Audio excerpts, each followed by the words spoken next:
મારા પ્રિય મિત્રો, ચાલો આજે આપણે ભગવાન કૃષ્ણના કાલાતીત જ્ઞાન અને ગહન ઉપદેશોમાંથી પ્રેરણા લઈએ, જેમણે તેમના દૈવી માર્ગદર્શન અને શાશ્વત પ્રેમથી અસંખ્ય આત્માઓના માર્ગને પ્રકાશિત કર્યો છે.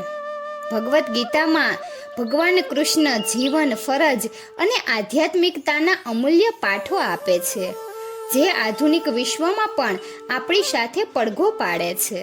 ચાલો આમાંની કેટલીક ઉપદેશો પર વિચાર કરીએ અને હેતુ, હિંમત અને કરુણાનું જીવન જીવવા માટે પ્રેરણા લઈએ. પ્રથમ અને અગ્રણી, ભગવાન શ્રી કૃષ્ણ આપણને ઈમાનદારી અને સમર્પણ સાથે આપણી ફરજો પૂર્ણ કરવાના મહત્વની યાદ અપાવે છે. તે આપણને શીખવે છે કે તે આપણી ક્રિયાઓ છે જે નિસ્વાર્થપણે અને પ્રામાણિકતા સાથે કરવામાં આવે છે, જે આપણને વ્યાખ્યાયિત કરે છે અને આપણા ભાગ્યને આકાર આપે છે. તેથી ચાલો ઉત્સાહ અને પ્રતિબદ્ધતા સાથે અમારી જવાબદારીઓનો સંપર્ક કરીએ, એ જાણીને કે દરેક કાર્ય ભલે ગમે તેટલું નાનું હોય, મોટા સારમાં ફાળો આપે છે.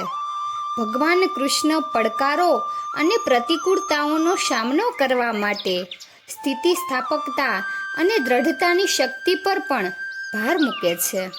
તે આપણને યાદ અપાવે છે કે જીવન ઉતાર ચઢાવથી ભરેલું છે, પરંતુ ખરી તાકાત અડચણોથી અડગ રહેવાની અને નિરંકુશ રહેવાની આપણી ક્ષમતામાં રહેલી છે.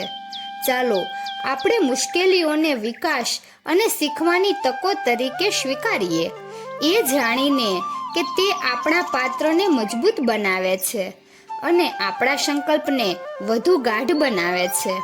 વધુમાં ભગવાન કૃષ્ણ આપણને જીવનની અનિશ્ચિતતાઓ વચ્ચે સમાનતા અને આંતરિક શાંતિ જાળવવાનું મહત્વ શીખવે છે. તે આપણને સંતુલિત મન અને શાંત હૃદય કેળવવા માટે પ્રોત્સાહિત કરે છે.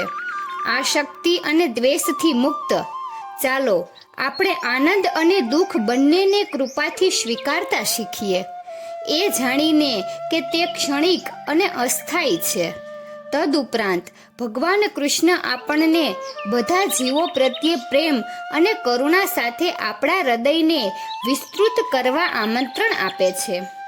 તે આપણને આપણા પરસ્પર જોડાણની યાદ અપાવે છે અને અન્ય લોકો સાથે દયા, સહાનુભૂતિ અને સમજણથી વર્તવા વિનંતી કરે છે.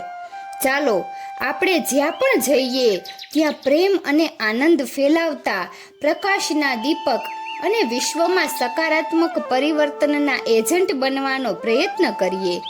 નિષ્કર્ષમાં ચાલો આપણે ભગવાન કૃષ્ણના ઉપદેશોમાંથી પ્રેરણા લઈએ અને સ્વશોધ, વૃદ્ધિ અને પરિવર્તનની સફર શરૂ કરીએ. ચાલો આપણે દરેક દિવસ હેતુ, હિંમત અને કરુણા સાથે જીવીએ અને એ જાણીને કે આપણે ભગવાન કૃષ્ણના દૈવી જ્ઞાન દ્વારા માર્ગદર્શન આપીએ છીએ.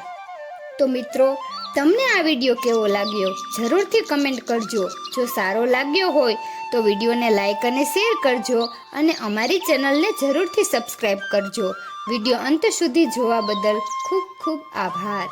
જય શ્રી કૃષ્ણ.